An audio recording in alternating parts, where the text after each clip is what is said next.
우리가 살아가는 이 세상에는 수많은 종교들이 있습니다. 그럼에도 우리가 기독교를 믿어야 하는 이유, 그리고 기독교만을 믿어야 하는 이유는 기독교가 전하는 복음만이 세상의 유일한 희망이기 때문입니다. 만약 다른 종교들에도 구원이 있다면 저는 굳이 기독교를 고집해야 할 이유가 없다라고 생각을 합니다. 그렇지만 성경은 다른 이로서는 구원을 받을 수 없다라고 분명히 말씀하고 있습니다. 나아가 예수님도 친히 내가 곧 길이요 진리요 생명이라고 말씀하시면서 나로 말미암지 않고는 아버지께로 올 자가 없다라고 말씀을 하셨습니다. 따라서 다른 종교에는 결코 구원이 없으며 그렇기 때문에 희망도 없습니다. 오직 기독교에만 구원과 희망이 있습니다. 그럼에도 다른 종교들에도 구원이 따라 주장하는 사람들이 있습니다. 그들은 성경을 거짓으로 만들고 예수님을 천하의 거짓말쟁이로 만들고 있습니다. 그렇지만 그들이 뭐라고 하든 세상 사람들이 무슨 소리를 하든 성경은 성령의 감동으로 기록된 하나님의 말씀입니다. 그리고 하나님이 세상을 사랑하셔서 우리들 가운데 보내신 예수님은 거짓이나 변개함이 없으신 삼위일체 하나님이십니다. 그러므로 우리는 성경과 예수님 하신 모든 말씀은 절대적 진리임을 믿어야만 합니다. 잊지 마십시오. 천지가 없어지기 전에는 결코 사라지지 않을 희망을 줄 수 있는 것은 하늘 아래 오직 예수 그리스도의 복음밖에 없습니다. 따라서 기독교의 복음만이 우리 자신과 우리 가정과 이 땅을 살리는 유일한 길이요 희망인 것입니다. 사도행전을 시작하면서 종종 여러분께 드렸던 질문이 있습니다. 그것은 기독교란 무엇입니까? 교회란 무엇이며 교회가 하는 일은 무엇이며 또한 교회가 전해야 하는 메시지는 무엇입니까? 달리 말하면 그리스도인 되기를 결심하고 세례를 받은 후에 교회 공동체 일원이 된 우리가 세상 가운데서 감당해야 하는 일이 무엇입니까? 단지 정규적으로 예배 참석하고 자신이 그리스도인이라고 이야기한다라고 해서 참 그리스도인이라고 말할 수가 있을까요? 사랑하는 여러분, 우리는 왜 그리스도인이 되었을까요? 그리고 우리는 왜 이곳에 모였을까요?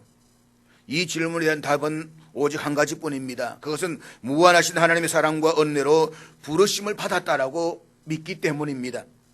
하나님께서는 벌레만도 못한 저와 여러분을 택하시고 부르셨습니다. 그리고 하나님 나라를 향한 정인으로서의 책임을 맡기셨습니다. 따라서 우리 모두는 만입이 내게 있으면 그 입 다 가지고 주 예수 구주 은총을 늘 찬송하겠네 라고 고백했던 찰스 웨슬레와 같은 처지에 있음을 알아야만 합니다. 우리 주변의 세상을 한번 보십시오. 세상은 죄악으로 점점 심히 부패하고 있으며 저주 가운데 죽어가고 있습니다. 인류의 역사에 이래서 21세기 최고의 끔찍한 사건이 지난밤에 일어났습니다. 주변의 많은 사람들은 복음을 받아들이지 않음으로 해서 하나님의 무서운 진노의 심판에 직면해 있습니다. 저들은 잠깐 후면 길이요 진리요 생명이신 예수 그리스도를 믿지 않음으로 인해 영원한 지옥의 형벌을 받게 될 것입니다. 이것은 천지가 없어져도 결코 변개하지 않는 진리입니다. 그러므로 저들에게 참으로 필요한 것은 생명의 복음입니다. 우리는 때를 얻든지 못 얻든지 영혼을 살리는 복음을 전해야만 합니다. 그리고 저들은 생명을 살리는 복음의 메시지를 들어야만 합니다. 왜냐하면 이 문제는 그의 영혼과 영원한 운명에 결정짓는 결정적인 영향을 미치기 때문인 것입니다. 이 복음의 메시지를 믿음으로 받아들이면 영원한 천국이요, 받아들이지 않으면 영원한 지옥입니다. 이 진리를 알았던 초대교회 그리스도인들은 어디 가든지 찾아가서 만나는 사람들에게 예수 그리스도의 복음을 말하고 전했습니다. 그들은 모든 사람들이 예수 그리스도를 만나고 믿게 하는 것이 자신들에게 주어진 지상 최대의 사명으로 알았습니다. 그들은 이 일을 위해 자신의 생명까지도 주저하지 않았습니다. 왜냐하면 예수님께서 우리를 사랑하셔서 친히 이 땅에 오셔서 고난을 당하시고 자신의 생명을 내어주셨기 때문입니다. 이 사실을 깨닫게 된 사람은 결코 잠잠히 있을 수가 없습니다. 그러므로 오늘의 그리스도인들 저와 여러분도 어느 곳에서든지 만나는 사람들에게 생명의 구원자가 되시는 예수 그리스도의 복음을 전해야만 합니다. 이것은 예수 그리스도 안에서 복음을 받아들인 모든 그리스도인이 마땅히 해야 하는 일입니다. 그것이 우리의 구주가 되신 예수님께서 내 정인이 되리라고 분부하신 그 명령에 온전히 순종하는 것입니다.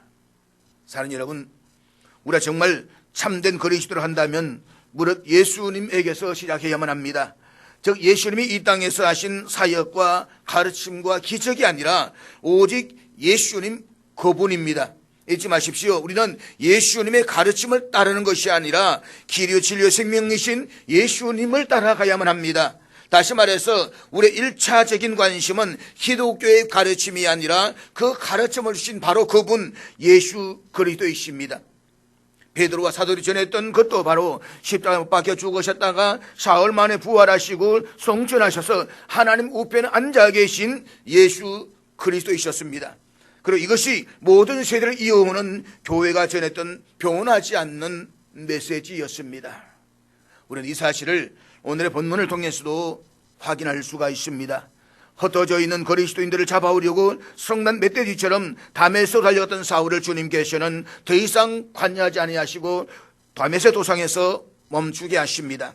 지금까지는 가시채로 그의 마음과 양심을 찌르면서 간접적으로 추적해 오셨지만 이제는 친히 그에게 나타나셔서 남북한 걸음을 멈추게 하십니다. 그리고 그에게 일어나 다메섹 시내로 들어가라고 말씀하시면서 그곳에서 그가 해야 할 일을 일러줄 사람 있을 것이라고 말씀하십니다. 앞을 보지 못했던 사울은 주님 말씀에 순종하여 사람들의 손에 이끌려서 유다의 집에 들어가 사흘 동안 식음을 전폐하며 기도하는 일에 전념했습니다. 사울에 있어서 이 사울은 비록 육신의 눈은 보지를 못해서 암흑의 시간이었지만 그의 마음에는 예수님의 사랑과 언니의 빛이 비추는 축복의 시간이었을 것입니다. 그리고 그토록 멸시하고 박해를 했던 예수 그리스도가 자신의 삶의 주인이 되는 시간이었습니다. 그는 그리스도와 함께 십자가에 죽었습니다. 이제는 내가 사는 것이 아니요 오직 내 안에 그리스도께서 사시는 것이 되었습니다. 그는 이제 예수 그리스도를 위하는 일이라고 한다면 그것이 무엇이든 그곳이 어디든 순종하는 마음의 결단을 내리고 있었습니다. 따라서 앞을 보지 못한 채 혼자 있었던 사흘의 시간이 그에게는 감사와 찬양이 넘쳐나는 부흥회의 시간이었을 것입니다. 사울은 이제 더 이상 예수 그리스도를 박해하던 옛사람이 아니었습니다. 그는 예수 그리스도와 복음을 위해서라면 자신을 번제로 드릴 수 있는 복음의 정인으로 새롭게 거듭났습니다. 오늘의 본문은 적시로라는 말씀으로 시작이 됩니다. 이 말은 시간적인 의미에서 즉각, 곧바로 라는 뜻입니다. 그런데 사실 본문에 드러나 있지는 않지만 본문인 20절과 19절 사이에는 시간의 간격이 존재합니다. 바울이 갈라디아 교회에 보낸 편지에 따르면 19절과 20절 사이에서는 3년 정도의 시간적 간격이 있음을 이야기하고 있습니다. 그리고 이 3년의 기간 동안 사울은 아라비아에 있었다라고 했습니다. 당시 아라비아의 북서쪽 끝부분이 다메섹과 거의 맞닿아 있었기 때문에 그가 멀리 여행할 필요가 없었습니다. 다수의 학자들은 사울이 다메섹에서의 충격적인 경험 이후에 사람들과의 교류를 피하고 복음의 정인이 되기 위해서 아라비아 사막의 어떤 곳에 갔을 것이다 라고 이야기를 합니다. 따라서 그의 아라비아에서 3년이라는 이 기간은 주님과의 은밀한 교제를 나누는 가운데 복음의 사역자가 되기 위한 훈련의 시간이었을 것이다 라고 보고 있는 것입니다. 사울은 엄격한 바리새인으로서 당대 최고의 랍비였던 가말리엘 문화에서 구약 성경과 율법을 배웠습니다. 그렇기 때문에 그는 구약 성경에 관한 한 놀라운 배경을 가진 학자였습니다. 따라서 그에게는 어려서는 아버지로부터 성장에서는 가말리엘 문화에서 배웠던 유대주의적 입장에서의 구약 성경에 대한 새로운 이해의 시간이 필요했다는 것입니다. 그리고 그는 아라비아 사막에서 3년간 훈련을 통해 하나님의 구속사적 입장에서 구약 성경을 새롭게 해석합니다. 그의 새로운 구약 해석의 결론은 바로 예수가 그리스도이시다라고 하는 것입니다. 예수가 그리스도이시다. 그러니까 그는 동시 헬라 문화의 중심 도시였던 다소에서 성장했습니다. 다소는 당시 길리기아의 수도로서 약 50만의 인구가 살았고 경제적, 지리적인 위치로 시민들의 생활 수준이 꽤 높은 도시였다라고 말합니다. 그리고 헬라 대학과 같은 교육 시설들이 있어가지고 당시에 매우 영향력 있는 도시 가운데 하나였습니다. 이러한 도시에서 성장했던 샤울은 헬라 철학에도 아주 능통했습니다. 그가 이후에 2차 전도 여행을 하면서 철학의 도시 아테네에 들렀을 때에 당시 헬라의 쟁쟁한 철학자들과 전혀 막힘없이 논쟁할 수가 있었던 사실에서도 그의 지적 수준을 가늠해 볼 수가 있습니다. 그러한 모든 지식과 아라비아의 3년간 예수로부터의 개인적인 훈련을 통해서 그는 이방인을 위한 위대한 사도로 세워진 것입니다. 특별히 오늘 본문에서 우리는 부활의 주를 만난 이후 새롭게 변화된 샤울의 모습을 보게 됩니다. 본문에서 적시로 명백하게 나타나기 시작한 사울의 태도와 성품의 변화, 그리고 특별히 하나님과 교회와 믿지 않는 세상이란 그의 관계의 변화를 보면 놀라지 않을 수가 없습니다. 3년의 기간 동안 아라비아에서 훈련의 시간을 보낸 후에 그는 다메섹으로 돌아왔습니다. 그가 다메섹으로 돌아온 것은 바로 자신이 회심했던 그곳에서 복음을 전하기 위해서였습니다. 이제 그는 복음의 회방자와 박해자가 아니라 복음을 전하는 정인으로 서 있습니다. 그렇다면 그리스도인으로서 회심한 이 사울이 다메섹에서 한 일이 무엇입니까? 그리고 그리스도인 저와 여러분들이 세상 속에서 마땅히 해야 할 일들은 무엇일까요? 첫째로 그는 예수가 하나님의 아들이심을 전파했습니다. 본문 20절 말씀입니다. 적시로 각 회당에서 예수가 하나님의 아들이심을 전파하니. 일반적 사람들은 자기 성질대로 예수를 믿는다라는 이야기들을 자주 합니다. 그러니까 이전에 다른 종교를 믿었을 때의 모습 그대로 신앙생활을 한다는 것입니다. 그래서 이전에 아주 열정적으로 종교를 믿었던 사람들은 예수를 믿는 것도 아주 열정적으로 믿습니다. 반면에 그저 조용하게 믿었던 사람들은 예수를 믿는 것도 소리 없이 조용조용 믿는다는 것입니다. 자기 성질대로 신앙생활을 한다는 것입니다. 사울이 그와 같습니다. 사울은 이전에 예수 그리스도와 교회를 박해하는데 그 열심이 아주 특심했다라고 했습니다. 그는 이 사실을 갈라디아서 1장 14절에서 이렇게 고백하고 있습니다. 내가 내 동족 중 여러 연갑자보다 유대교를 지나치게 믿어 내 조상의 전통에 대하여 더욱 열심히 있었으나. 사울은 다메섹에서의 회심 사건이 있기 전에 유대교에 있으면서 나이 같은 또래의 사람들보다 지나치게 믿었을 뿐만 아니라 인간이 만들어 온 전통에 대해서도 더욱 열심이었다라고 이야기를 하고 있습니다. 그와 같은 그의 열심이 하나님의 교회를 몹시 박해하였고 이제 아예 교회를 없애버리려고까지 했습니다. 그런데 그가 부활의 주를 만난 이후에 그 열심이 이제는 주를 위한 열심으로 바뀌어졌습니다.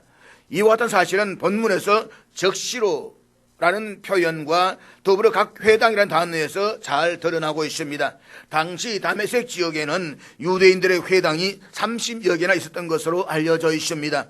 사울은 바로 이곳을 두루 다니면서 쉬지 않고 복음을 전했다는 것입니다. 그런데 그가 여러 회당에 다니면서 전한 메시지가 무엇입니까? 본문을 잘 보십시오. 사울은 지금 자신의 생각과 행동과 추구하는 가치관이 완전히 바뀌었습니다. 너무나 완전히 변화되었습니다. 다메섹 도상에서의 경험은 누구나가 쉽게 할 수 있는 그런 사건이 아니라 아주 특별한 사건이었습니다. 때문에 그는 얼마든지 자신이 체험했던 놀라운 경험을 가지고 자기 도취에 빠져서 사람들을 놀라게 할 수도 있습니다. 뿐만 아니라 그 3년 동안 아라비아 사막에서 경험했던 예수님과의 신비로운 체험들을 이야기할 수도 있을 것입니다. 그래서 나를 보아라 라고 자기 영웅에 취할 수도 있는 것입니다. 오늘 그런 사람들 우리가 많이 보고 있지 않습니까? 그렇지만 그는 결코 그렇게 하지 않았습니다.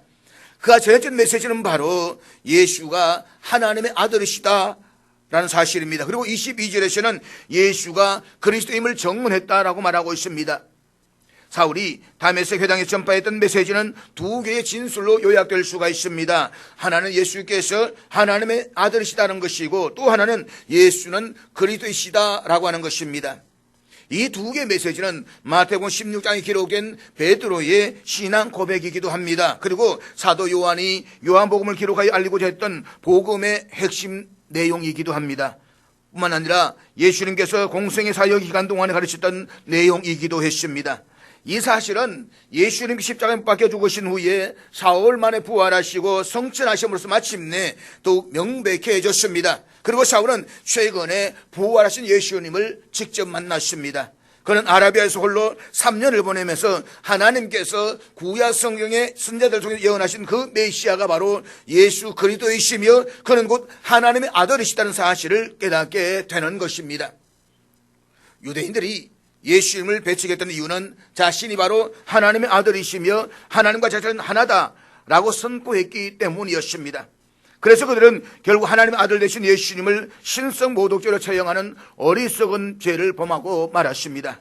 철저한 율법주의자였던 사울도 역시 하나님 아들 되신 예수님을 믿지 않았습니다. 오히려 그는 그 메시지 때문에 사도들과 교회를 없애버리려고 온 힘을 다 쏟았습니다. 그런데 이런 사울이 태도가 다메섹에서 회심 사건 이후로 정반대로 바뀌었습니다. 오히려 그가 그토록 부인하며 배척했던 그 예수님이 바로 하나님의 아들이시며 그리스도가 되신 사실을 전파했다는 것입니다. 사울은 상대방은 전혀 동의하지도 않는데 혼자서만 감정이 격하여서 일방적으로 복음을 전파한 것이 아니었습니다. 성경과 유대 전통에 매우 박식했던 것은 예수를 그리스도라는 것에 대해서 예언을 성취에 연결시킴으로써 구약 성경의 모든 예표가 예수 그리스도 완성되었다 라는 사실을 성경을 통해서 제시를 했습니다. 따라서 예수가 그리스도이시다는 선포는 십자가에 못 박혀 죽으시고 부활하신 후 성천하신 예수 그리스도 외에는 더 이상 다른 메시아가 없으며 다른 메시아를 기다릴 필요도 없다는 사실을 선포하는 것입니다. 하나님의 아들로서의 예수의 개념은 사울이 평생에 전했던 복음의 메시지였습니다. 그는 외치는 것입니다. 사랑하는 여러분, 여러분들은 메시아를 기다리고 있습니까? 하나님의 아들 되심을 기다리고 있습니까? 그는 바로 나서는 예수 그리스도이셨습니다. 성경을 읽어보십시오. 성경은 그에 관한 이야기를 얼마나 많이 있는지 모릅니다. 이것이 바로 사울이 유대인들에게 구약 성경을 덜추어가면서 설명하면서 복음을 전했던 것입니다. 사울은 한참의 세월이 흐른 후에 예루살렘에서 아그리파 왕에게 자신이 회심하게 된 사건을 이야기하면서 이렇게 이야기를 하는데 사도행전 26장 16절 말씀 우리 다 같이 읽도록 하겠습니다. 일어나 너의 발로 서라. 내가 내게 나타난 것은 곧 내가 나를 본 일과 장차 내가 내게 나타날 일에 너로 종과 정인을 삼으려 함이니. 우리가 여기서 주목해 볼 수 있는 단어는 종과 정인이라는 단어입니다. 이 종은 로마 시대의 배 밑창에서 노를 젓는 노예를 일컫는데 사용되는 용어입니다. 이들은 주로 사형에 해당되는 중죄를 지었지만 집행이 유예되어 가지고 노예 종사하는 사람들로서 오직 명령에 따라서 노를 젓는 일만 했습니다. 바울은 바로 이런 사람들을 나타내는 단어를 사용해 가지고 자신이 바로 그리스도 의에서 사로잡힌 종이로서 오직 복음만을 전한 사역자가 되었다는 것을 증거하고 있는 것입니다. 그리고 정의는 자신이 직접 보거나 들은 바를 다른 사람들에게 확실하게 증언하는 자를 가리킵니다. 따라서 자신도 역시 부활의 예수님을 직접 만났고 또 이방인으로 한 복음의 전파의 사명을 받았을 뿐만 아니라 그리스도의 고난에 동참함으로써 그리스도의 정인이 되었다는 사실을 분명하게 밝히고 있는 것입니다. 사울은 다메섹 도상에서 부활의 주를 만난 이후로부터 세상에서 육신의 자랑거리들을 다 뱃서물로 여겼습니다. 그는 세상 모든 사람들이 저주의 상징이라고 여기던 어리석게 생각했던 십자가만을 자랑했습니다. 그리고 그 모든 사람들 앞에서 정언한 메시지는 항상 그리스도 중심적인 메시지였습니다. 그는 구약성경에서 나온 논정과 자신의 체험에서 나온 논정들을 가지고 회당에서 복음의 메시지를 전했습니다. 그가 전한 메어든 메시지의 중심은 바로 예수가 그리스도이시며 하나님의 아들이시다는 것이었습니다. 그리고 그것이 바로 교회와 그리스도에 주어진 정인의 임무입니다. 잊지 마십시오. 정언이란 결코 자서전과 동료의가 아닙니다. 정언은 오직 예수 그리스도에 대해서 말하는 것입니다. 물론 정언할 때 때로는 우리 자신이 체험한 것을 설명할 수 있지만 그 체험이 우리의 정언을 지배해서는 안 됩니다. 따라서 우리도 예수 그리스도가 하나님의 아들 되심과 그리 되신 모든 사람들에게 전파할 수가 있어야 되는 것입니다. 둘째로 그는 성령의 권능으로 그 일을 감당했습니다. 본문 22절 말씀입니다. 사울은 힘을 더 얻어 예수를 그리스도라 증언하여 다메섹에 사는 유대인들에게 당혹하게 하니라. 본문에 보면 사울이 힘을 더 얻어 예수를 그리스도라 증언하였다라고 했습니다. 여기서 힘을 더 얻어라는 말은 사울이 그의 서신서에서 종종 사용했던 표현입니다. 그리고 사울은 이 말을 언제나 하나님께로부터 받는 영적인 힘을 나타낼 때에만 사용했습니다. 따라서 사울이 본문에서 얻었다라고 하는 그 힘도 역시 하나님께서 공급해 주시는 영적인 힘, 성령의 권능이라는 사실을 알 수가 있는 것입니다. 다시 말해서 하나님께서는 사울에게 단지 복음을 전하는 사명만을 주신 것이 아니라 그 사명을 능히 감당할 수 있는 힘도 공급해 주셨던 것입니다. 따라서 사울이 예수를 그리스도로 담대하게 전가할 수가 있었던 것은 성령께서 그에게 권능을 더하여 주셨기 때문인 것입니다. 그렇습니다. 우리 하나님은 단지 사명만 주시고 그 후엔 알아서라 하라고 내팽개쳐 두시는 그런 분이 아니십니다. 자비신 하나님은 사명을 맡기셨으면 반드시 그 사명을 이룰 수 있도록 힘과 능력도 함께 공급해 주시는 분이십니다. 하나님께서는 당신의 자녀들이 힘든 세상에서 사명을 능히 감당할 수 있도록 성령으로 권능을 덧입혀 주십니다. 모세를 보십시오. 80세나 된 그가 어떻게 이스라엘 민족을 애굽에서 구출한 엄청난 사명을 감당할 수가 있었겠습니까? 하나님께서 그 일을 수행하는 데 필요한 모든 힘과 지혜와 능력을 공급해 주셨기 때문인 것입니다. 이것은 사울에게 있어서도 마찬가지입니다. 그가 그 누구보다도 많은 능력과 지식을 가지고 있었던 것은 사실입니다. 그렇지만 그렇다라고 해서 그가 그런 인간적인 능력과 지식으로 자신에게 맡겨진 사명을 성취했던 것은 아닙니다. 그것만으로는 도저히 그에게 맡긴 사명을 온전히 감당할 수가 없었습니다. 더구나 그는 고린도후서 11장 26절 이하에서 자신이 전도 여행을 하면서 당해했던 상상을 초월한 어려움을 이야기하고 있습니다. 우리 고린도후서 11장 26절 27절 우리 같이 읽도록 하겠습니다. 여러 번 여행하면서 강의 위험과 강도의 위험과 동족의 위험과 이방인의 위험과 시내의 위험과 광야의 위험과 바다의 위험과 거짓 형제 중의 위험을 당하고 또 수고하며 애쓰고 여러 번 자지 못하고 줄이며 목마르고 여러 번 굶고 춥고 헐벗었노라. 본문에 보면 사람들로부터 받았던 위험은 물론이거니와 광야와 강과 바다에 이르기까지 자연으로 받았던 위험들도 이야기하고 있습니다. 보통 사람들 같으면 이 중에 한 가지만이라도 절망하고 폐인이 되기에 족한 그 무서운 고통을 그는 수없이 겪어야만 했습니다.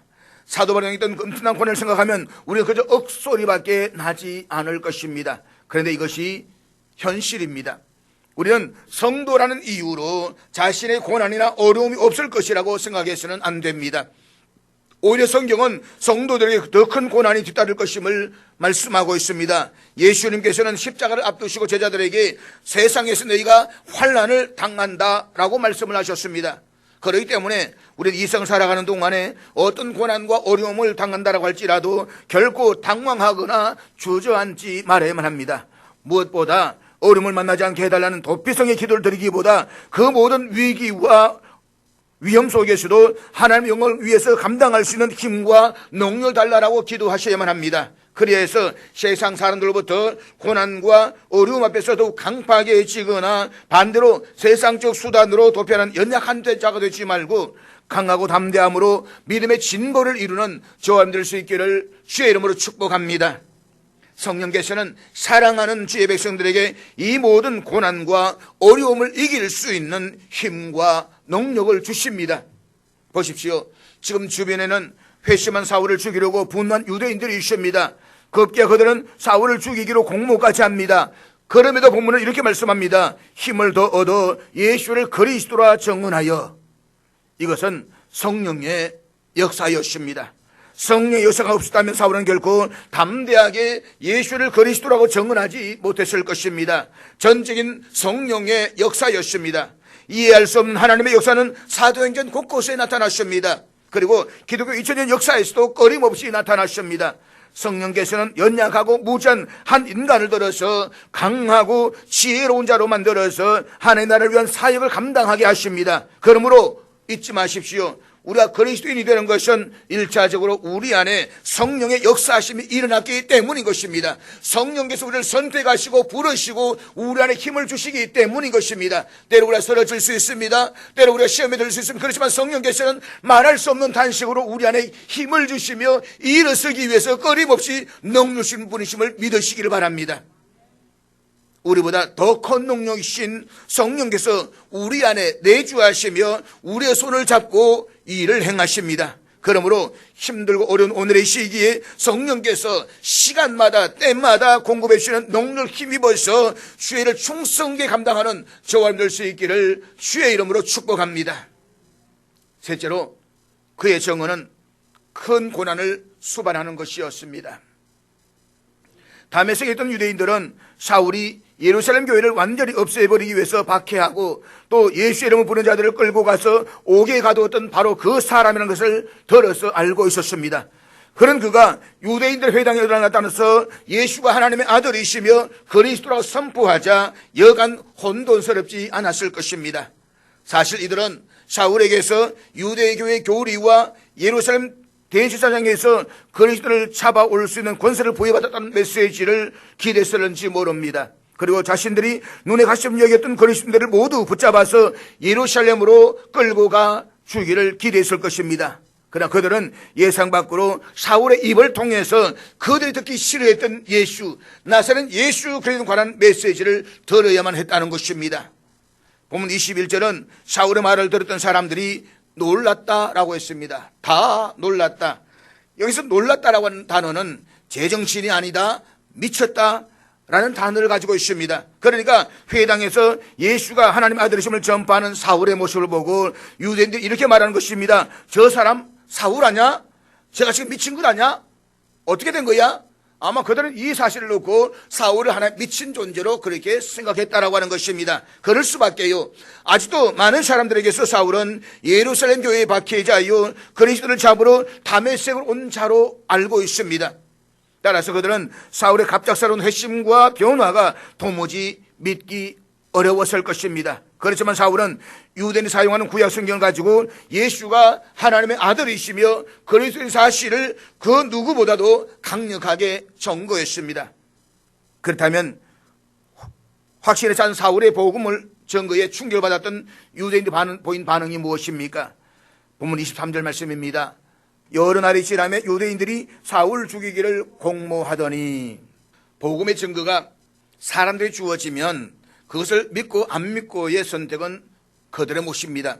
하지만 믿지 않기로 결심한 경우에는 증거가 분명하게 있음에도 불구하고 무조건 거부합니다. 그리고 복음을 받아들이기 원치 않는 사람들은 복음의 목소리를 잠재우려고 최선을 다합니다. 그들의 행동에는 지적인 것이라고는 찾아볼 수가 없습니다. 그것은 무조건적입니다. 그것이 본문에서의 유대인들이었고 오늘 우리 가운데서 일어나고 있는 일들인 것입니다. 다메섹의 유대인들은 사울의 회심을 유대교에 대한 배신으로 보았습니다. 뿐만 아니라 그의 열정적인 복음 전도로 기독교가 확산되면서 유대교가 위축되자 급기야 그를 죽이기로 모의까지 합니다.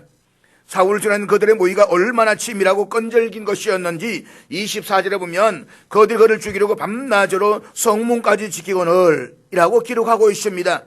결국 누구보다도 강력한 사울의 후원자였던 유대인들이 이제는 사울에게 있어서 가장 적대적이고 위험한 존재가 되고 말았습니다.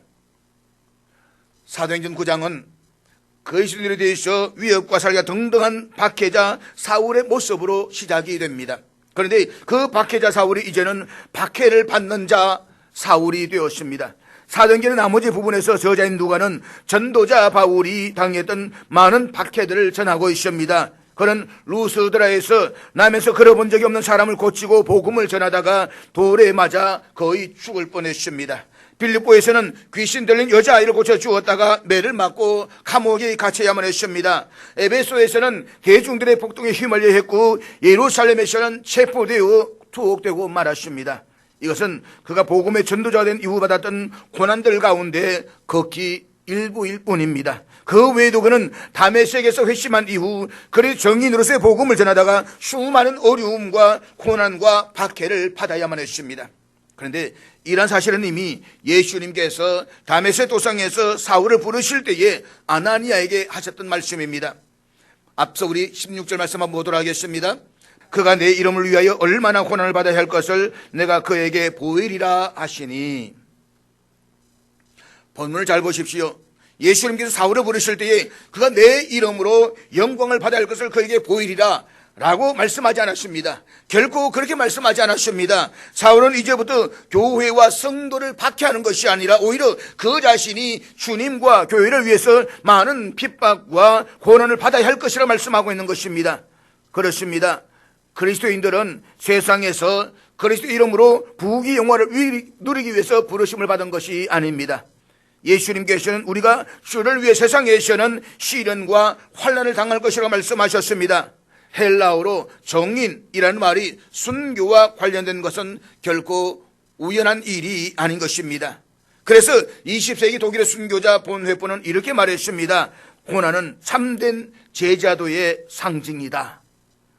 사랑하는 여러분, 세상에 속하 있던 사람이 회심하고 하나님께 돌아오면 하나님께 속하지 않는 사람들은 반드시 등을 돌리고 그 사람으로부터 떠나가게 되어 있습니다. 그 이유는 사탄이 공중권세를 잡고 있는 이 세상이 하나님과 원수가 되었기 때문인 것입니다. 따라서 세상의 실체는 반하나님적이고 반그리스도적입니다. 그래서 세상은 그리스도인들을 미워하고 박해하는 것입니다. 그렇지만 우리 단지 시련과 환난만 당하는 것이 아닙니다. 예수님께서 끝까지 우리와 함께 하시겠다라고 약속하셨습니다. 그러므로 우리는 세상이 환난이라든지 박해등으로 우리를 위협하고 공격해 올지라도 두려워하지 말고 담대하게 맞서야만 하는 것입니다.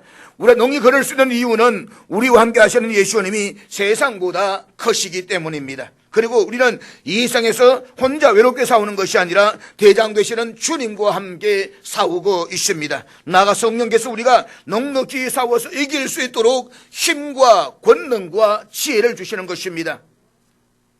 다메섹 도상에서 부활의 주를 만나기 이전에 사울은 그의 삶에 문제될 것이 하나도 없었습니다. 그는 사회에서 지배적인 위치에 있었고 다른 사람들을 박해하는 자였습니다. 그의 인생은 말 그대로 세상적으로는 쫙 길이 열려져 있습니다. 그러나 지금 예수 그를 만나던 이후에는 예수 그리스도와 하나님 나라를 위해서 박해를 받는 자의 위치에 서 있습니다. 일반적으로 우리 그리스도인들의 믿음을 크게 둘로 나눌 수가 있습니다. 하나는 고백 속에 나타나는 믿음이고 다른 하나는 생활 속에 나타나는 믿음입니다. 참된 그리스도인들에게는 이 두 가지가 다 필요합니다. 우리는 자신의 믿음이 입술의 고백에서도 나타나야 되겠지만 그것이 단지 입술에만 머물지 말고 생활 전반에 걸쳐서 보여줄 수가 있어야 되는 것입니다. 오늘날 교회와 성도들은 참 평화롭게 신앙생활을 할 수가 있습니다. 또 하고 있는 것도 사실인 것입니다. 그러나 교회가 평화롭던 환난과 고난 중에 있던 간에 하나님은 당신 나라를 온전히 세우시기 위해서 교회와 성도들을 사용하려 하신다는 사실을 우리는 잊지 말아야만 합니다. 그러므로 우리 모두 성령의 충만함을 받아서 성령의 권능으로 하나님께서 우리를 맡기신 정인의 사명을 끝까지 충성되게 감당하시기를 주의 이름으로 축복합니다.